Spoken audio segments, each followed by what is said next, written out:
Good morning, YouTube. It is your boy Ricer Rob, and it is a little brisk out today. I cleaned up some stuff, got the wheels put away. All the old suspension arms from the Outback are now in the garbage. Today we are going to slap some coilovers on the Outback and try and slam it. So that'll be fun. Like I had mentioned in the previous video, once I removed the stock struts, I want to measure that with a measuring tape and then subtract 3 inches. From there, I will adjust the coilovers to that height, and then hopefully we will be around that kind of low. So yeah, I think I'm just gonna keep doing a little bit of cleanup, and then I'll start grabbing the coilovers. Just we can take another quick peek at them. I know I unboxed those in a previous video, which we can try and link up here. And hopefully the ride quality isn't as garbage as the price tag was, but $250, you can't really expect the best ride quality. But I don't really care. It's a daily. It's a hoopty. All right, hood is open. I just broke the 2 bolts connecting the strut to the hub. Disconnected I believe it's an ABS wire, and then brake line. These 2 bolts on the outside were both 12 millimeters, and the camber bolts are both 19s. The top strut bolts have not been loosened yet, but those are 13 millimeters. Then for the rear suspension, I did break that 19 loose holding the bottom of the strut. And then the next step is actually going to be the rear carpets and trunk floor.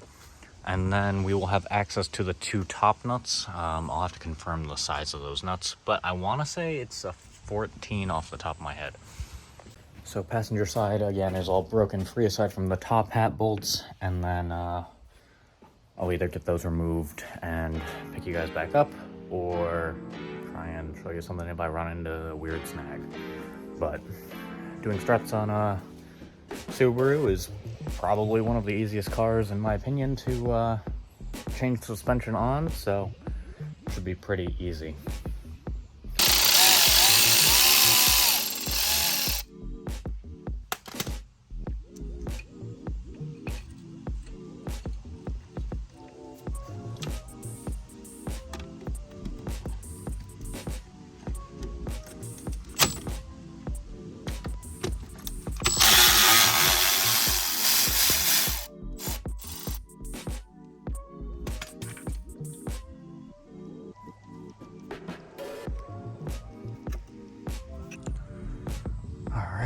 Just disconnected the strut from the hub. Strut is all disconnected from the hub of the car now. Just remove those 2 camber bolts / strut bolts to the knuckle. All right, just took out the 2 bolts. Let's try and disconnect the strut.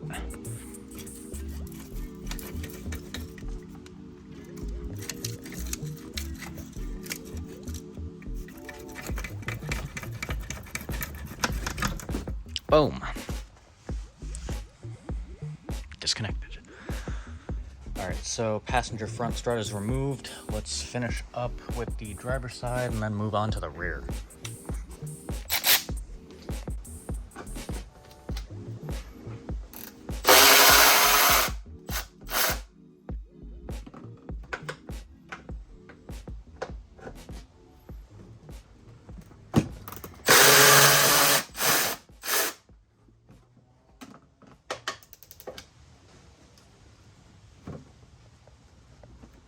Phone fell, but luckily it didn't break. Goodbye.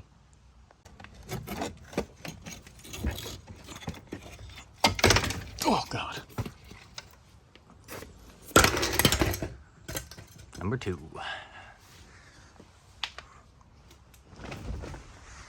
All right, I removed the trunk floor.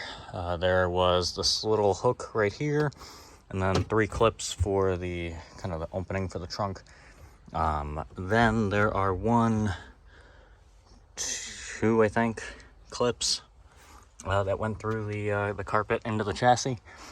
And then you will be able to access the rear strut. I recently found out on the 05 Outback / Legacy, the rear seats don't fold down. So if anyone has some rear seats from like any other year that fold, that'd be cool. But these are two 15mm bolts for the top hats, and that should be the same on both sides. And then I just got to remove that one lower bolt on this side. All right, go back here.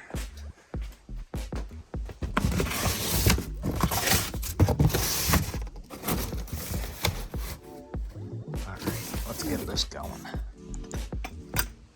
All right, so straight out of the box, it already looks like we are roughly at the height I'm desiring to be at, but I'll still measure it and just kind of compare.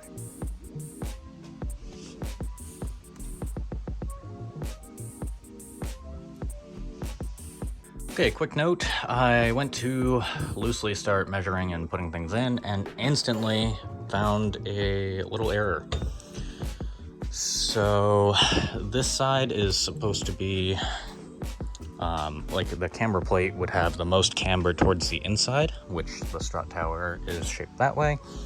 The lower mount, however, as we can see on this one, the brake line is on the left and ABS is on the right. Where again, if we're looking at this one, brake line on the left, ABS on the right. So that lower mount matches this one. That upper mount now matches this side, but they were actually flipped. So they were anticipating that this, which would not make any sense, be on the passenger side, with again the lower mounts flip-flopped left and right. So I don't know what idiot put those together, but left, not left, now you know. So yeah, I'm just going to slap this lower mount back on the strut here, and then I'll get back to measuring and adjusting things. All right, top nuts are tight. Coilovers measured 3 inches lower than the strut that came out, and that's back in. I still have to set preload. Right now it is basically at 0 preload, where there's no tension on the spring. So still got to adjust that, make it really stiff. But position of the hub on the car midway through the side skirt hanging, and then that rear is no strut installed and probably again 3 inches lower than the front sitting currently. So it is now time to grab the rear struts.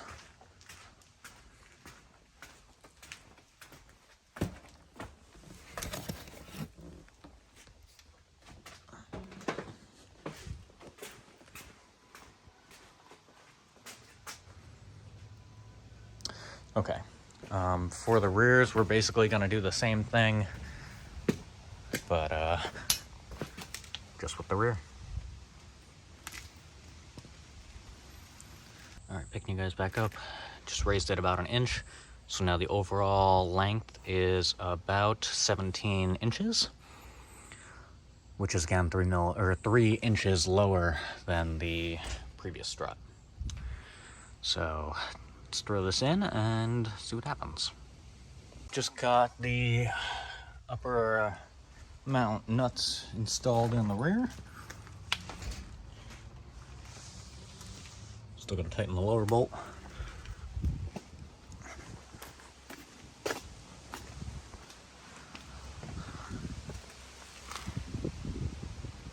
But they're in. Now it's just gonna be adjusting, tightening, adjusting the preload on the coilovers. Unfortunately, no damping control, as we had seen in the unboxing video. So that kind of sucks, but $250 coilovers, not the end of the world. So I'm actually gonna take a breather. I'm now sweating because it's now getting warm out. And now I can go through and, 1, I'm gonna rip off the wheel spacers. 2, I gotta set preload all around.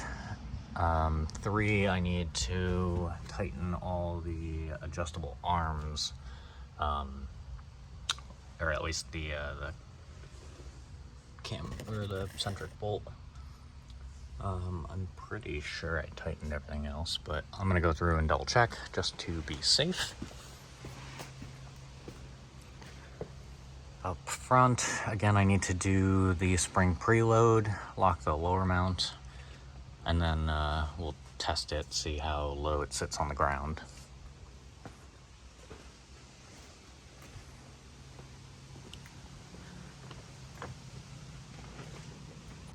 All torqued, so now I can test fit the wheels actually. All right, wheels are on, kind of loosely. They only have 2 lugs on them, but the rear spacers definitely look a lot closer to what we're at. I can already see the rear does have some toe in, so I'll have to correct that, but actually that side's got a lot of toe in. But anyways, let's put it on the ground, see how it looks. I have a gut feeling that I need to lower it a heck of a lot more based on the hanging height, but I can't remember if coilovers actually hang kind of low or not. So I'm gonna throw this thing on the ground and I'll pick you guys back up in a second. Kind of funny actually, it's really high off the ground still, so I really do have to slam it some more, but at least it's on the ground.